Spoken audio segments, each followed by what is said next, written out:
I started my day at an amazing panel discussion at the Weissman Art Museum early this morning, facilitated and organized by Rebecca Sive, who will be the moderator of our Chipstone session on Friday morning.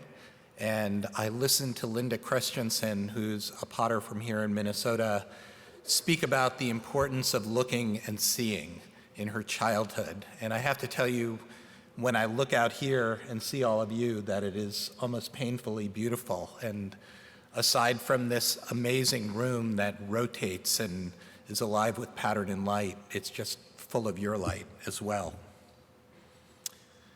My grandfather taught me that long ago, the fire is really important to me. All my kids are grown up. Sometimes I start missing my mother. I come at night and talk to her in the fire. It makes me close to her. If you take my fire away, it's like taking my mother away from me. I don't think I could take that. Those are the words of Martha Billy Davis, a Seminole tribal elder, that Winona carried to me through a book that she wrote back in 1999. NCECA conferences have been enriched by keynote speakers whose work and vision expands the parameters of our focus on ceramic art and education. The people and events that contributed to forming this organization, in my imagination, are embedded in a time, the 1960s, that was full of socio-political foment and cultural change. And out of this inception grows NCECA's origin story.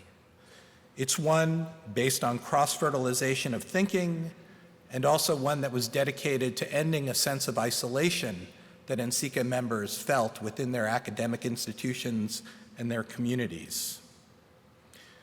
Winona LaDuke is a resident of the White Earth Reservation in northern Minnesota. She's a two-time vice presidential candidate of the Green Party, along with Ralph Nader. Renowned as an activist, she's dedicated a lifetime to issues of climate change, environmental justice with indigenous communities, sustainable development, renewable energy, and food systems.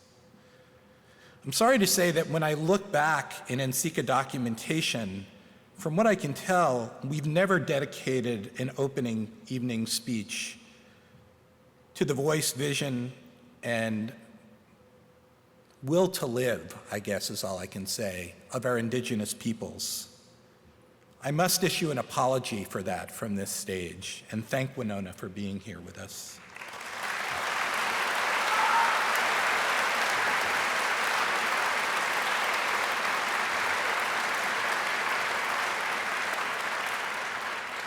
Having missed this awareness in NCECA's past, we should work towards nurturing this awareness in our hearts and minds, both today and as we work toward the future.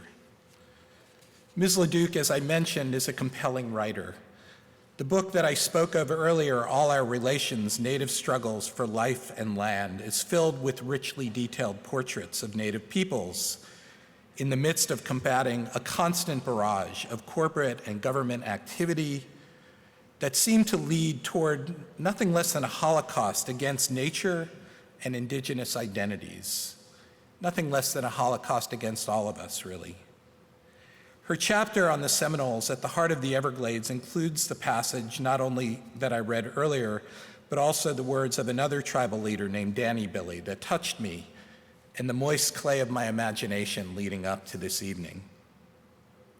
The way of life of red people is like a clay cup, and the life of the white man is like a styrofoam cup. The clay cup takes a lot of care because if you drop it, it is going to break. The styrofoam cup does not take much caring. If you drop it, it doesn't break.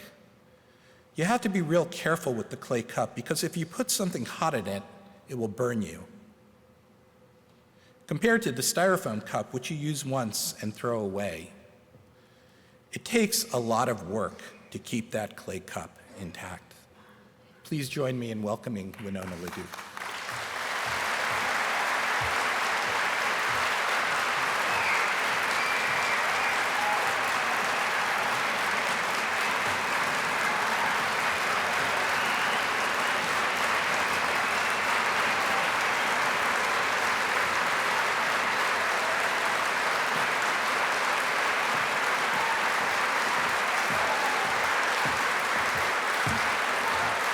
Nanin in the way maganaduk.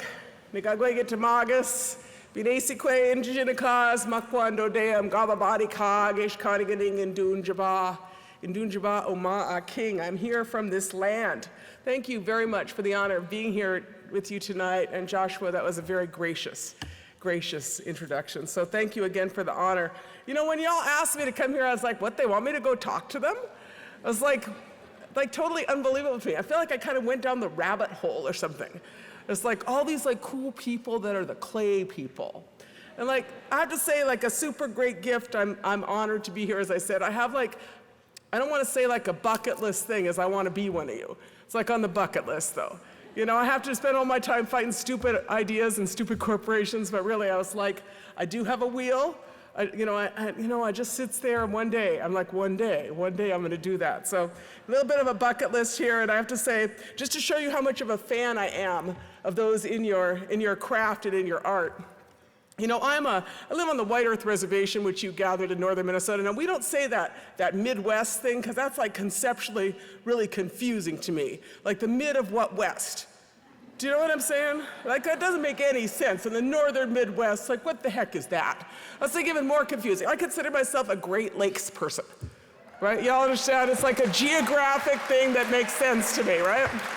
So, I mean, I feel like part of this is this opportunity to kind of rethink who we are a little bit. But, you know, being this person, so I'm on the White Earth Reservation, we got a lot of wild rice. I'm gonna talk about that in a little bit.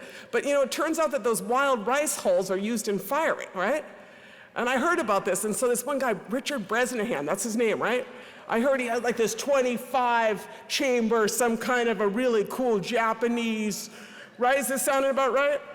Like kind of some kind of a thing of kiln that he fired and that he used these wild rice hulls, right? So me, I got together like 4 or 5 bags of wild rice hulls just so I could have an audience with that guy, right? I drove those down to St. John's. I said, hey, I don't know you, but I got hulls. He was like, yeah, we had tea. It was great. It was great. I felt really like that was this moment. And I have a lot of wild rice hulls, in case any of you want to know about that. In the future, I got millions of pounds of rice. So anyway, I'm going to talk, I'm not sure what I'm talking about. I think it is about like, you know, the beautiful society that we're going to make. And I'm not a clay sculptor, although I had the idea I'd be that.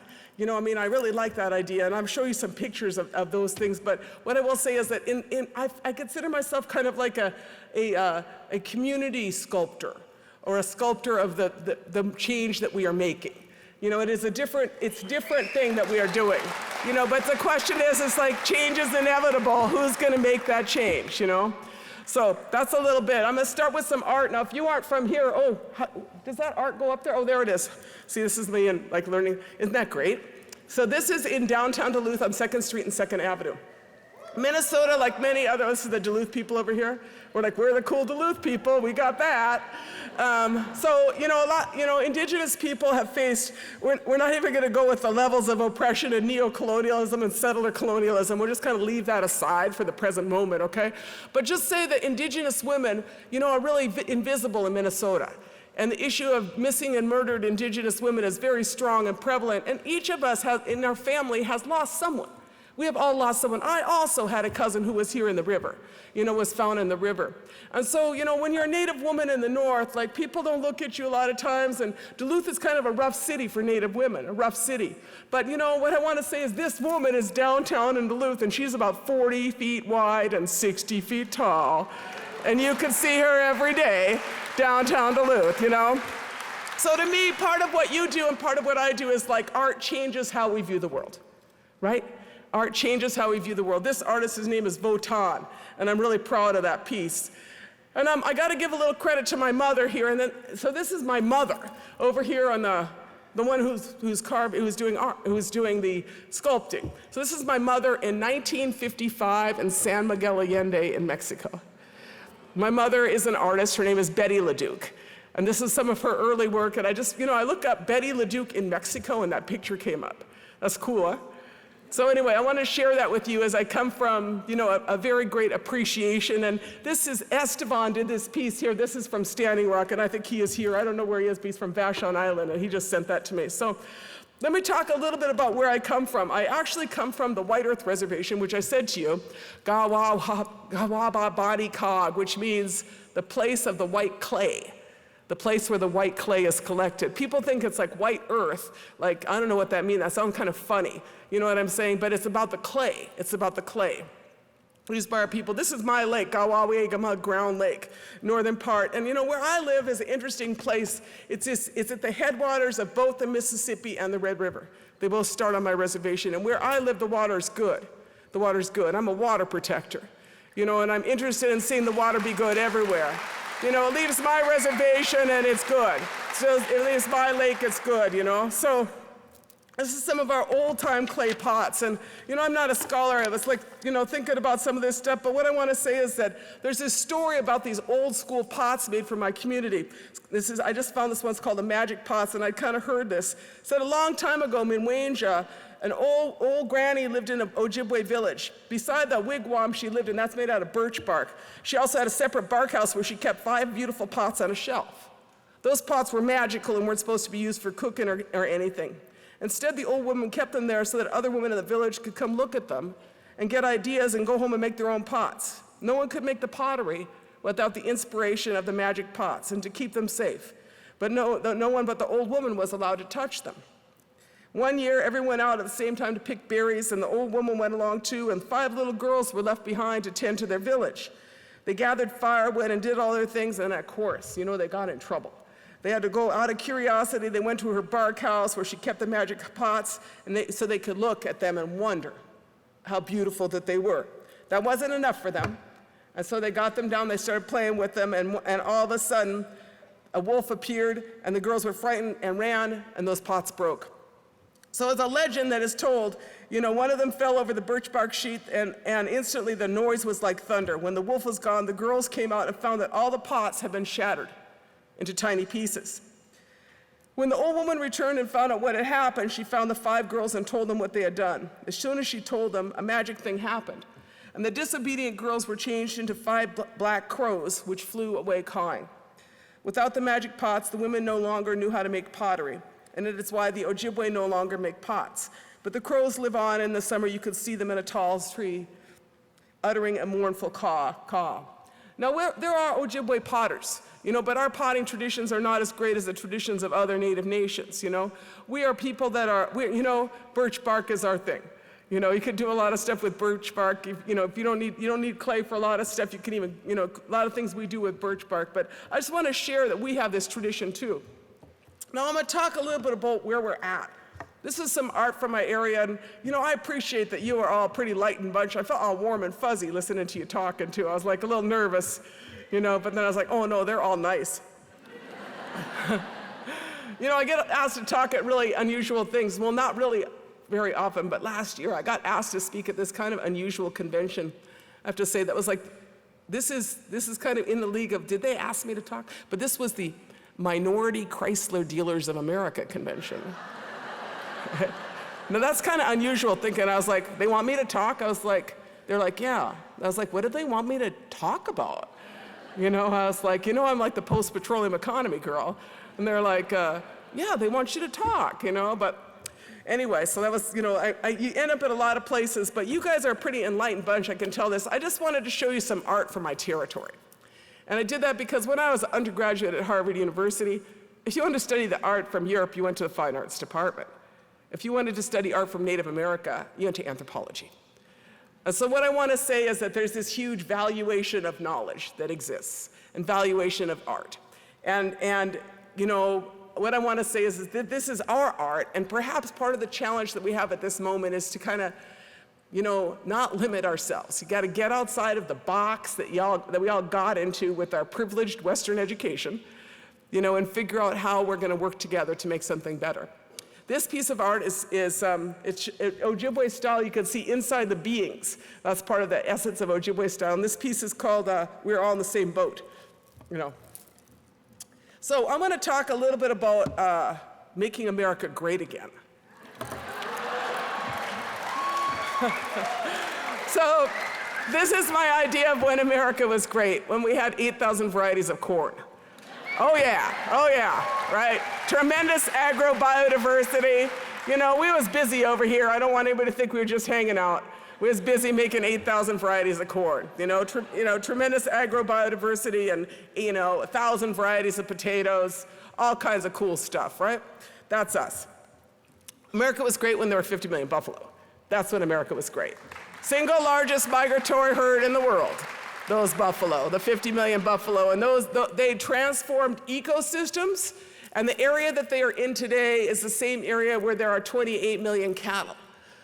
The buffalo lived on 250 different species of grass at a tremendously biodiverse northern prairie, or prairie system. And today, on that same place where there are 28 million cattle, it's almost a monocrop. Owned by Syngenta, owned by Monsanto, and all of those cattle, those 28 million cattle that feed, those guys are all fossil fuels dependent, from the beginning to the end. And I just want to point out the choices that were made and the consequences of those choices. But America was great when there are 50 million buffalo. America was great when the skies blackened with passenger pigeons. That's when America was great. America was great when you could drink the water from every stream and river, every lake. That's when America was great, right? I just want to say that because, I want to say that because a lot of people have both historical amnesia and ecological amnesia. And so I want to say that I don't want to forget. I don't want to forget that you used to have wild rice there, or that you could drink that water, and that there used to be a lot of fish there. In fact, I want it back. I want it back. That's how you make America great again. You start making it healing, healing our relationship and our covenant. So I think about that a lot because to me, we are these people that what has happened is a violation of what I consider a violation of the covenant between humans and the rest of the world. And it is our opportunity to fix that. And when I think about what that means, this is a little bit of what it means. There's two separate worlds. We refer to this as there's what in Anishinaabe prophecies, it's called the time of the seventh fire. And our people were told we would have a choice between two paths. One path would be well-worn, but it would be scorched. The other path would not be well-worn, and it would be green. And it would be our choice upon which path to embark. That's what those prophets told us a long time ago, and that was about the time that is now. That is about the time that was now. This is, the Scorch Path decision has been made by many, and our society has followed that path for a long time. But as I look at this moment in time, very much as you were all speaking before, this question is what is it going to be like 20 years from now or 40 years from now? How do we make something beautiful? How do we use our agency and our beauty to make something that is beautiful? What does that look like? And how in our teachings, we say you got to make a choice between these two paths. And I'm sure that's what our ancestors told us, and that's what our prophets told us, but I'm pretty sure that choice between two paths is an American choice too. It's a worldwide choice of what are we going to do at this moment in time. So I'm going to talk, this is what the Scorch Path looks like. This is what happened to 50 million buffalo. This is what the Scorch Path looks like, industrial agriculture. This is what the Scorch Path looks like. This was California. Last year, the entire West Coast was on fire, right? We live in a time my partner refers to of catastrophes of biblical proportions, right? You've got storms to the south, unparalleled, right? To the west, the entire west was on fire. To the north, you have polar bears that now commit cannibalism because they are starving in their territory. And to the east, you have a crazy man with orange hair, who's screaming. And I feel like his theme song is like Talking Heads burning down the house. It's it's unbelievable. So we live in this moment. And for me, this moment, whether it is the polar vortex, whether it is how much we're spending on climate change related disasters, right? No one has a plan for this stuff. No one has a plan for all of this. And this is what the tar sands look like. So we live in this moment where I have to be honest with you. I feel like I'm going to take this moment to be your fossil fuels addiction counselor. Y'all know what I'm saying? We're all in it. I spent the last 50 years of my life, getting down as much fossil fuels as I can. I went to those drive-ins, flew around, get those flowers from Colombia the next day, right? Sometimes if I'm really feeling kind of spry, I get that Fiji water, just so I could get something from like 8,000 miles away, you know, and have it in my fridge, right? I mean, what a bunch of crazy behavior, frankly. Y'all understand what I'm saying? You know, so it's kind of this moment where it's like, what do y'all want to do? You know, if you're an addict, you do a bunch of crazy stuff, right? I got addicts in my family. I know what that's like. They just like rationalizing, they lie. It's always your fault. Y'all hear any of this stuff before? You made me do it. Like, it's like endless, like how that works. And so that's kind of what we've become. You know, we've become these people that are like living at the edge of this total ecological and civil society chaos because of a bunch of really bad habits. And so this is a little bit about that problem, but this is, of course, always about the solution, because I am interested in being one of the sculptors of the next economy. We'll get there in a minute. So this is what it means to your society when you start, you know, this is North Dakota. We refer to North Dakota as the deep north. There's probably a few people here from North Dakota, bless you. Hopefully you're the enlightened 4 or 5. No, there's a number. You know, North Dakota is an interesting place because this is from the Bakken oil, right? This is what it looks like socially. So you have this ecological desecration which occurs, and it is matched with this social, you know, disintegration and assaults, particularly on women. You know, this Native people didn't even do this one. This is white people, you know, worried about their girls out in North Dakota, you know? So my point is that it's not just like how you know, consume, it's the social and the impact of your choices on society. This is another one. This is, you know, in North Dakota, there's this, I don't know if any of you saw this movie, it's called Welcome to Leith. Welcome to Leith. And it was, you know, it came out a few years ago, but it was about this, you know, North Dakota, a lot of people left North Dakota, left, you know, a lot of older people, kind of afraid people, huge native population up there. You know, a lot of things happened in North Dakota. A part of that whole thing that has also happened is that people have come into North Dakota. So this guy came into the town of Leith and bought the town. He bought the town. And he set it up as kind of this like neo-Nazi colony in North Dakota, right? Welcome to Leith, that's what the movie's about. So I just want to say, you know, it's not just an ecological crisis, it's like when you get to this crazy point, you know, that it is like just full on, like how you're treating people. But this is one of my favorite pictures, because these are some Lakota grandmas. If you look this up on YouTube or on Google, it says Lakota grandmothers stealing Nazi flag. You know, if you want to find this photo, right? so these women, I used to work for them when I was a young woman. I was like 17 or 18, and they were really scary then. And I'm gonna tell you what, they're like even scarier now. That's Phyllis Young over there on the left from Standing Rock, Madonna Thunderhawk, Mabel Ann Chasing Hawk, and I don't remember this sister's name, but they stole that flag of that town of Leith, North Dakota, and then they burned that flag. Sometimes you just gotta do it, you know? Sometimes you just gotta say no. So, you know, a little bit of my world that I live in is that I spent a lot of time in North Dakota as a veteran of Standing Rock. And I just want to tell you a little pipeline story, because my pipeline story is your story too. So I've spent, you know, I'm a rural development economist by training. I like writing, you know, I'm farming, you know, but I spent the past 6 years fighting oil pipeline projects. And this was not like in my plan of things you want to do.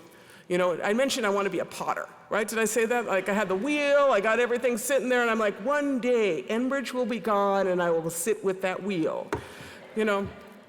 But, so what happened is about 6 years ago, the Enbridge Corporation, which is the largest pipeline company in the world and the third largest corporation in Canada, and feels really entitled to anything that they want, wanted to put a proposed pipeline in from the North Dakota oil fields, the Bakken oil fields, across our reservation. You see my little reservation there, White Earth? That's me. And I was like, wait, that's not gonna work. You know, that's where our wild rice is. That's where all our wild rice is. We can't have that oil pipeline right in our wild rice. You know, they just like drew their little map, right? That's how that would work, you know? So we started organizing against this project, a 640,000 barrel per day, just rattle off pipeline things, me, like pipeline trivia queen here. 640,000 barrel a day pipeline project. We started organizing. We did a lot of, you know, educate our people and you know, inform our people about what this project was, and then went, you know, I decide, you know, that we should just go and start informing all the non-Indian people, particularly the Norwegians. This was my plan. So we got the Norwegians going on this, and they're a really plucky bunch, you know. I have to say, like, Minnesota is like, you know, the North is kind of like, so anyway, you know, multiracial alliance. Multiracial alliance came out, 3 years of battle in this pipeline project.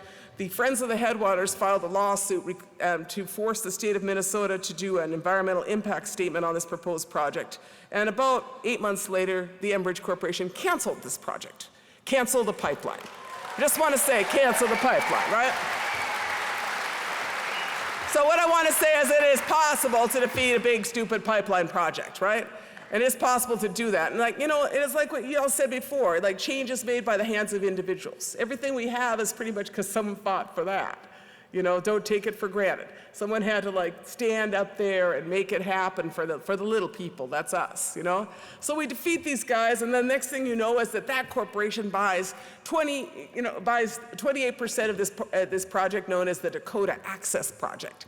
That's the pipeline that they put through Standing Rock. And this is what it looks like at Standing Rock. Now, if none of you saw this because you were like too busy with other things, I just want to give you a little brief synopsis of the Selma Moment of the environmental justice movement. That's what I think of this as, this Selma Moment.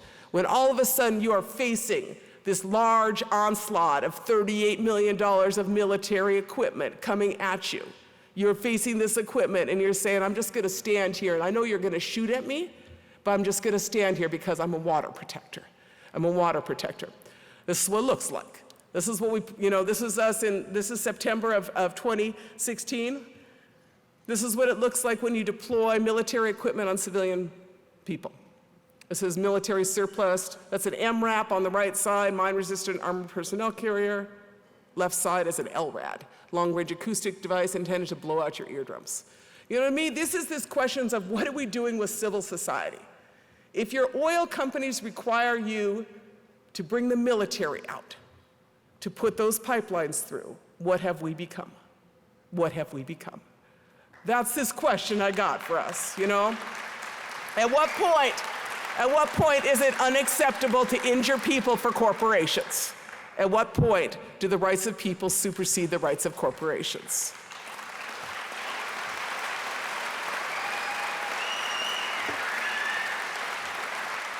So the siege at Standing Rock was a brutal siege. You know, I was not injured and I was not arrested, but my family was injured and my family was arrested. And I did lose a horse at Standing Rock. We all let blood out there, and we did not forget, because I have no amnesia. I have no amnesia. And what I know is that I'm still opposed to fossil fuel pipelines, and we stand strong against any new oil pipelines in our territory. This is what it looks like in the winter. I just have to say, you know, I'm like super impressed at the number of people in here. This is like awesome. And I just want to say, this is what it looks like in the middle of winter in North Dakota when you organize a camp on the ground behind a blockade and they aren't letting in supplies. That's still pretty damn organized, huh? Giving us credit for that? Give us some credit, you know? And I want to thank all of you who came to Standing Rock and all of you who supported us. And then I want to give a special acknowledgement to this piece of art, which is the only thing left in Cannonball as the memory of the battle over Standing Rock and the battle over the Dakota Access Pipeline. They plowed that whole thing, the National Guard. They plowed everything under. And this piece is done by a man named James Rincontra, and he is from Santa Fe, but he is the Lakota Man. And this piece of art sits there overlooking the river. It's a really interesting piece of art. I saw it first when I went to the Institute for American Indian Arts, where he was a visiting artist there or something, you know, and he said, hey, Winona, would you come look at this, piece of art I got here? I was like, yeah, I'd love to, So I go, and he has this piece, and he's working on this piece. And I said, what, I was like, wow, man, that's like cool. He said, yeah, this piece is interesting because this is a sculpture that's based on what's called an effigy pipe. So on a pipe for smoking for prayer, ceremony, and also for ceremonial occasions, like agreements, then that little guy sat on the pipe, and in front of him was a bowl. Y'all follow me? And that's how you smoke your pipe. Like that little dude is on a pipe. That's cool, huh? So that effigy pipe was in the Andrew Jackson administration and in the Andrew Jackson collection, which I find super distasteful, but the liberation of the art form into this is great. Now this piece is interesting because the pipe itself had a name. How cool is that? The pipe's name was Not Afraid to Look at White Man. How cool is that, huh? So this piece is called Not Afraid to Look, Not Afraid to Look. And to me, that is like an epic thought, like do not be afraid to look. Do not be afraid to look, because fear does not help us. What we need is courage. What we need is courage. So I'm gonna tell you my next little story. This is our present PipeLight project. See my reservation, we're still in there. Now we're facing a new pipeline, a 915,000 barrel a day tar sands pipeline. And why y'all don't want that is that's how you bake the planet, right? Y'all got that? You get that stuff out. Right now they're all stuck. The tar sands is landlocked up there. Can't get it out, can't get it out. They don't got no pipelines and they don't got a way out. And so the more that we can keep, y'all know, because you work with clay, what you want is carbon is supposed to stay in the ground and not go in the air. Like that's how it works, it's supposed to keep it in the ground, right? That's like the smartest way to address climate change is not let it out of the ground, right? It's like little stuff like that, you know? So, you know, there's all these, I mean, there's a lot of crazy ideas about how to address climate change, but my significant idea, you know, having raised like 7 children is don't make that mess, right? Like, I don't want to talk about you cleaning up that mess. How about you just don't make that mess to start with, right? You know, this is like this parenting moment for all of us. It's like, don't do that, that's a bad idea. So, now, for another 3 years, I've been fighting this pipeline, which is like this really insane project, which is this, you know, Enbridge is trying to get this tar sands oil out. And just to give you a little bit of a picture of this, you know, this is your 2 minutes of pipeline education. 2.5 years ago, there was 5 tar sands pipelines trying to get out of Canada. I'm just trying to show you what landlocked stuff looks like, right? So this first one is called, the first one to the heads all the way across with the dotted lines, that's called the Energy East pipeline. That was a Trans-Canada. And then there's one that's to the west, that purple one, that's Enbridge's first plan. That was called Northern Gateway. That went like all through all these little super pristine areas too. This one to the blue one is called the Trans Mountain. I refer to that as Trudeau West. This one here is that yellow, orange, purple one, that kind of like all crazy, that's that Keystone. And this last one over here, this green one would be, that'd be line 3, what we're fighting. Now just to give you a little picture on this, you know, since you're in my territory, because I got the mic. Anyway, this first one, Energy East, that was canceled, never approved by the National Energy Board of Canada. Never went anywhere because the you know, premiers didn't want it, and the Montreal mayor didn't want it. Turns out no one actually wants a tar sands pipeline, go figure. Northern Gateway, that didn't happen either. Didn't happen, fought off by British Columbia and the indigenous people out there. Third pipeline, that blue one, that is called the Trans Mountain Pipeline. Kinder Morgan out of Texas, they're trying to get that pipeline through, and then all of a sudden there's like thousands of people in the streets, and you know, hundreds of people getting arrested in downtown Vancouver, and they're like, man, this don't look good. We was all at Standing Rock, and they're like, oh, this don't look good. I was like, just wait, the party's just starting, and so that company called the Trudeau administration in Canada. That's, you know, those guys up north, right? Y'all got this? Y'all follow me? I mean, nobody pays attention to Canada, but let me just tell you, pay a little more attention to Canada because my problems are all from Canada. I'm telling you, pipelines, mining projects, 75% of the world's mining projects, they're all Canadian corporations. You know, they aren't like that cute little country we all thought they were. That one, they say, no, this don't look good. Trudeau says, oh, I don't know. So anyway, they're in court with the Indian people. What happens is that the Trudeau administration for 4.9, I think it was, billion, bought that pipeline from that Canadian corporation, nationalized it. The next day, the Canadian court ruled that all permits were null and void on that pipeline because they had not talked to the First Nations. Interesting moment. I was like, there you go. Y'all getting this picture? We're down 3 down. Y'all got that now? I mean, Canada's still trying to figure that out. It's like, that's why we call it Trudeau West. He's still coming up with the plan. No good. And then the fourth one, Keystone, you know, remember that Trump was like, you know, that did not get approved by the Obama administration. It was all right in there, and then Trump had this like Trump fairy dust. He's like, I'm gonna make all things go the way I want. He like used his little magic wand, and it turned out that that didn't work because the court ruled that just because you're president doesn't mean that you get to issue new permits for pipelines. You have to have a reason, right? Stopped in court, leaving one more pipeline, that would be ours. You know, we have tried everything. 68,000 people came out and testified against it. Probably a lot of people from the Northern Clay Center. Everybody is against this pipeline in Minnesota, right? Across the board. No one wants this damn pipeline. I said, this isn't North Dakota, Enbridge. Nobody wants the pipeline here. I'm not your problem. So 68,000 other people. I went and met with the governor's office here when they were just trying to make a decision on something, and I was in their meeting, and I know he was sizing me up. I was smiling and everything. And I said, I'm not your problem. You know, first the librarians got arrested on the pipeline, closing the valves, and this week the Catholics all closed the valves on the pipeline. I was like, you know what I'm saying? It's like nobody wanted, right? So we are trying our best. The PUC, after $11 million of Enbridge slathered on them, did approve this project. It is in court. Even the state is opposing this pipeline certificate of need. So what I'm saying is, it's like, well, first thing I'm saying is pray with us, hang with us. Water is life. Other thing I'm saying, just like to be super honest about it, is if you miss Standing Rock, come to Minnesota. Could be next summer. It's going to be, I heard it was kind of like the Lollapalooza or whatever, something of protests. That's what they refer to. We're going to have such a good time. Imagine 300 miles of pipeline that nobody wants with campgrounds all along the pipeline proposed route. Like, how fun is that? People come to Minnesota to camp. I'm like, come camp in the North Country. That's what it looked like in British Columbia, and this is what it looks like in Minnesota.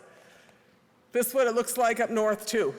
You know, so what I want to say is that civil society needs a little help, and one of the ways that civil society is going to do a lot better off is once we create the next economy.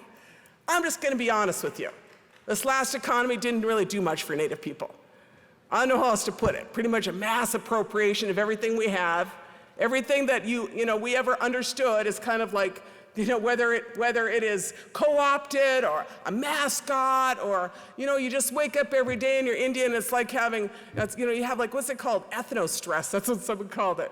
Like every day I wake up and there's some new dumb thing they're trying to do to me. I'm like, man, that's stressful being Native, But what I want to say is that, so my plan, as I said, is to begin with this next, what we refer to as the 8th fire. I talked about the 7th fire prophecy. Y'all heard that, right? So if we take the green path, we light the next fire, which is the 8th fire. That's what we call it, the 8th fire. And the other thing that we refer to it as is I refer to it as the Sitting Bull plan, the Sitting Bull plan. Now, this is also what is referred to as really the Green New Deal. It is the same thing, but this is kind of the indigenous version of that. And so I want to talk a little bit about what that looked like in our territory. This is us. This is us with our cool solar thermal panels we're putting on houses. This is us with all our cool wind. I don't really know how that worked, but it turned out that Indian reservations are the windiest place in the country. Like, go figure. How's that work? But I was like, so what we need to do is like work together to get our power into market, right? You understand what I'm saying? Like Fort Berthold Reservation, they call it that Mandan territory. They got 17,000 times more wind energy than they could use. I was like, that's an export economy, honey. You know what I'm saying? So what Sitting Bull said that was, has formed a lot of my thinking was, let us put our minds together to see what kind of future we can make for our children. He was a great Hunkpapa Lakota leader, a spiritual leader, a military leader, educator, let us put our minds together to see what kind of future we can make for our children. And to me, that is how, it is true. Like, it isn't, change isn't made by, is social change vary, but it's also not made by people in Washington or people in St. Paul. It is made by the hands of individuals. And those people in those government positions, they could do some stuff too, but if you don't want to take control of your destiny, we're going to be in a bad situation. It's our opportunity and our privilege and our responsibility to take some what it looks like for our destiny. And what I want to say is, in my community, we're working hard on that. This is a woman from the middle of what's known as the tar sands. Her name is Melina Rubicon. She is, they're in her little village. They have a diesel generator. They're in the middle of the tar sands. They got a diesel generator for their health clinic. Like, y'all get how backwards that whole thing is? I'm like, these people should have like basic stuff, right? You have to trade your whole ecosystem if you're a Native person. have a diesel generator. So for her master's thesis at the University of Victoria, her master's thesis, I always like saying this because like some people write about stuff. No, she put up 20 kilowatts of solar in her little village. So that's her 20 kilowatts of solar. And this is what it looks like on a larger scale.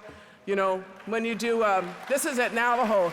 Yeah, this is Kayenta Solar Project, I think. Serves about 13,000 families. But what I'm saying is that part of the next, I just want to say is like part of what justice looks like is the people who had to mine the uranium, the people who had to have their land strip mined, the people who have the tar sands. We should be the first to get renewable energy.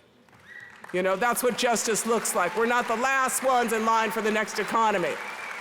And from my perspective, what I see out there is like in our community, I showed you that solar, here, I better go back to this thing here, but those solar guys, like that work that we're doing there, we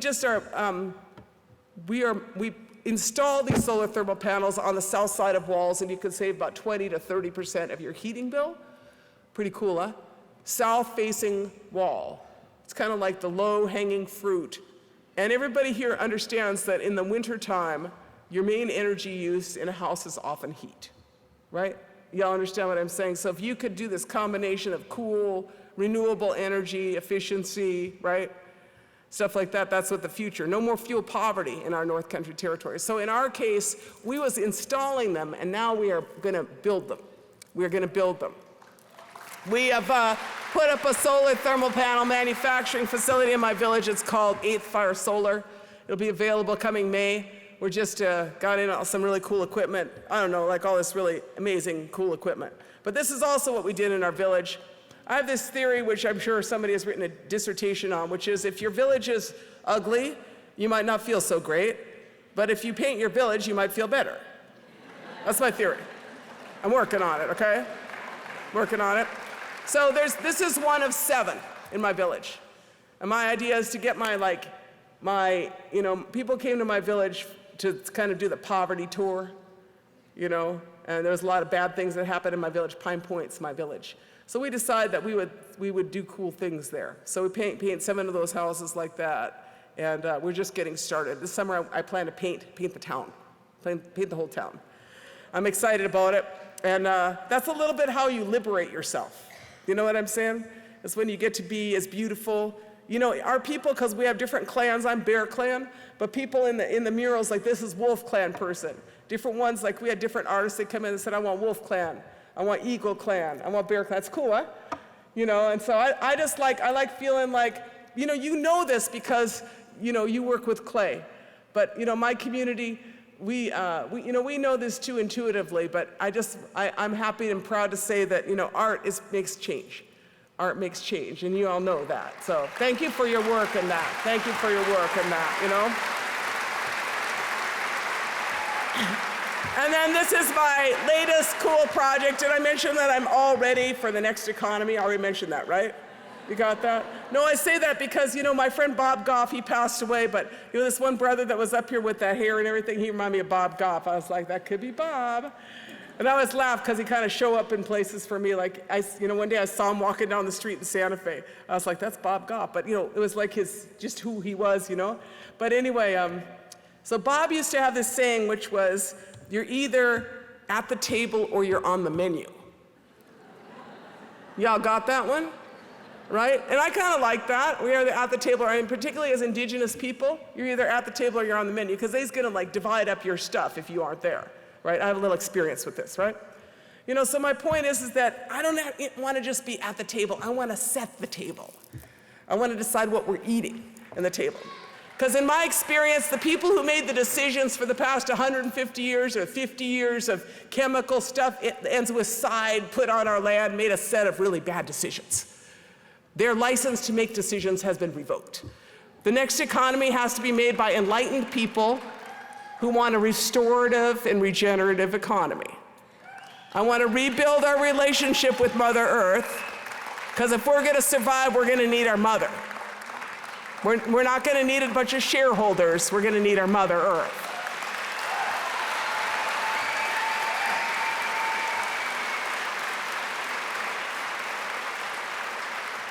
So I have a few plans on this. So I became a hemp farmer. I'm a hemp farmer. I've been growing fiber hemp. I'm a fiber hemp farmer. I've been growing for 3 years. State of Minnesota permit. I'm a certified hemp farmer. I can't grow anything with THC in it. Everybody always like, first when I started talking about it, people were like, walk to the other side of the room and be like, oh, that's so funny. And be like, no, I'm a hemp farmer.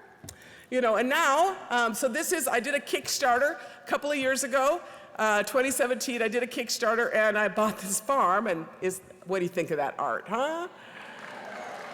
You know, if you're gonna have something as big as a barn, might as well make it beautiful, right? Like, I'm all about the barn restoration projects of this region because we need it. You know, there's a lot of barns that need new life, right? So I bought this old kind of abandoned farm. That's this farm now, Winona's Hemp and Heritage Farm. And what I'm interested in is the next economy. I already said that, but what I'm saying is like there's the renewable energy portion. And we could, you know, we waste 57% of our energy or something between point of origin and point of consumption, so we'll just do that local solar that y'all had. You know, that's a good idea. I like the local solar and some of them solar farms. And then, you know, we get our local food, and y'all got that one down, right? You know, if you don't want to transport your stuff, you know, 1,400 miles from farmer to table, that's dumb stuff to do in a time of climate change, right? Just dumb. We need to have a lot more local food. And then we need to tackle other things, like I'm interested in the textile economy. And that's because, you know, that's a super, super destructive thing. Now, today I was wearing my black dress, but basically everything we're all wearing is made from fossil fuels, right? I do have my hemp outfit, but I didn't wear it today. But, you know, my point is that it's, you know, it comes out of some kind of fossil fuels, and those microfibers are showing up in all the water, right? They're toxic to make, and they don't disappear. Y'all know it, right? And so it turns out that this country used to be big hemp producing country, you know, and in that, Minnesota itself had 11 hemp mills, We grew all our own clothes, we milled it here, and you know, this state, about 80% of our clothing in the early part of the century was actually hemp. How interesting is that? In fact, this whole country was about hemp. I mean, the word canvas comes from cannabis, right? So I was like, let's just do that again. That's my plan. And that whole, like, let's just do good stuff again, like make America beautiful again or make America great. I'm like, let's just do hemp. So this is what we look like. This is some of my family, my sons, my nephews, my partner. That's cool, huh? Look at our hemp field. This is our little bit about what it is, trees versus hemp. You know, you guys could, you know, it biodegrades. I'm not gonna, you know, give you the full thing on this, but basically part of what I'm telling you is that what you wanna do is to move from synthetics back to natural. But you guys are clay people, so you understand that, right? And that's how we're all part of the same, how we transition to something that restores our covenant or our agreement with the Creator, where we quit messing, botching stuff up. You know, I just want you to know that, like, no society has a monopoly on botching stuff up. You know, but this one's done a pretty ace job, right? So no time like the present to start fixing that stuff up. You know, and as I said, we could all put this together. Now, this was like so this morning I've been really obsessed on this idea, so I bring this idea to you. So my tribe, did I mention the reservation? The clay, the white clay. I told you that, right? So we used to make these bricks. All our buildings were made out of these really cool bricks, you know, from my reservation. And we don't make those bricks anymore. We're all into like that concrete stuff, right? And y'all know that concrete is really high in energy use. Well, so I'm interested in seeing if we can bring back brick making. And I'm also interested in doing it with hemp. So this guy, some cool guy from like France or something, he's showing his French bricks, you know, hemp bricks there. I don't know who that guy is. And then this guy's in Ghana. I mean, he's like super buff, and he's got like a pallet of those, you know, but they're making Hempcrete bricks over there in Ghana, and that's his cool little machine. I was like, so what I'm saying is it's like the next economy and the future that is built sustainably, y'all know stuff we don't. You know, we don't have that skill set, but as we look at, you know, the broader applications of all of our knowledge to make something which is better for our future, you know, I'm excited about what that's gonna look like. Now, last couple things, as I said, I welcome you all to Minnesota. You came, as our host said, very nice time of year. You know, spring is coming. I'm like so happy, you know. And I think a lot about how, you know, in this moment, I think it's Camus who said, in the midst of winter, I find my invincible summer. In the midst of winter, I find my invincible summer. And in Minnesota, you are in the midst of winter, in the depths of winter. And that is when you take in this breath and you recognize the power that is around you, you know? Because you and I, we live in climate-controlled things. We go from our climate-controlled car to our climate-controlled house. You know, and we all walked over that little cute walkway, looked like gerbil run or something, right? Y'all know what I'm saying, you know? And the more urban you are, like the less out there real you get. And I'm like, ooh, polar vortex, man, that's it. We're in, you know? And so think about, like, in that time, maybe we weren't supposed to all combust our butts around. Maybe we were supposed to just sit still and think a little bit. You know, instead of trying to like fight everything to get out there in your super four-wheel drive, like bahaing across something, I'm like, just stay home. I mean, you know what I'm saying? It's like, it totally vexes me. I'm like, why are you out? You're dumb, you know? I mean, I say that to my kids, you know, but it's like, but you know what I'm saying? It's like kind of this collective, like this, like we're just gonna keep going because we're American. We're just gonna keep getting more fancy ways to get out there in more daunting conditions until, you know, that's just a dumb way to act. You know, so for me, I say this is my friend, you know, and we call him Cowboy because he was riding with the Indians, so we had to have one cowboy. But you know, welcome, be water protectors. You know, in the North Country, they have all these signs that say, welcome hunters, welcome fishermen. And I was like, welcome water protectors, right? Welcome water protectors. That's who we are. And we welcome people who want to protect water because that's where life comes from. Water is life. Last story here as we head out is, you know, this is the squash.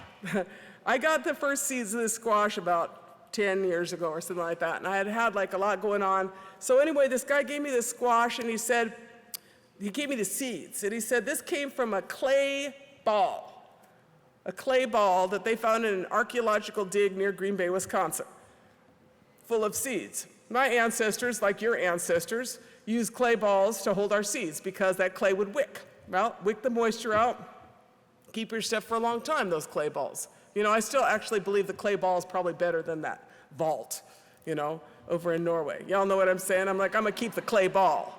I'm gonna keep the clay ball. That's good. You know, because what you need is community seed keeping, not a concentration, because that's the thing, is everything want to be concentrated, you know? So anyway, they give me these seeds, and I hold them for a while, and then I start growing them, and man, that's what the squash looks like when they grow. And you know, people always say, well, what do you call that squash? What do you call that squash? And I say, I don't know what it's called, I just got the seeds. And they said the squash is called, I said, I don't know. I said, well, I'm gonna name that squash, you know, because white guys name stuff all the time, right? And so the squash is, so I named this squash. This squash is called Gete Okosaman, which means really cool old squash. Right? So this is Gete Okosaman, and inside that, there are about 1,600 seeds. I counted them one time. Well, actually, it's like some high school students. They were like, we want to know how many seeds are in here. I said, go ahead. But my point of this is like, that is about promise. Right? That is about agreement between that plant and you. That is about believing in the future. I mean, seeds are pretty amazing things. And these seeds came out of a clay pot, right? This is what this is to me, that is something that is like super important to remember. And some of those seeds don't come out right away. In our wild rice, they destroy water levels in some of our lakes, and when they did that, they put the water levels too high and our rice didn't come back. One place for 17 years and one place for 50 years. And then one day, water levels change and that rice came back. Seeds are resilient. Seeds are resilient. Plant the seeds, believe in the seeds. I always think of this Mexican proverb, you know, and it is so true. They tried to bury us, but they didn't know that we were seeds. And that is us. We are the seeds of change. We are the seeds of the next economy. We are the seeds of how you make things beautiful. We are the seeds of hope. We are the ones that, you know, I know there is ugly out there, but I refuse. I refuse to let it tarnish our lives. We do our best, pray hard, and make beautiful, and that's what you all do. That's what you all do, and I'm very grateful to you for my time here with you and my opportunity to be here. Miigwech, thank you. Thank you. Thank you. That was great. Thank you.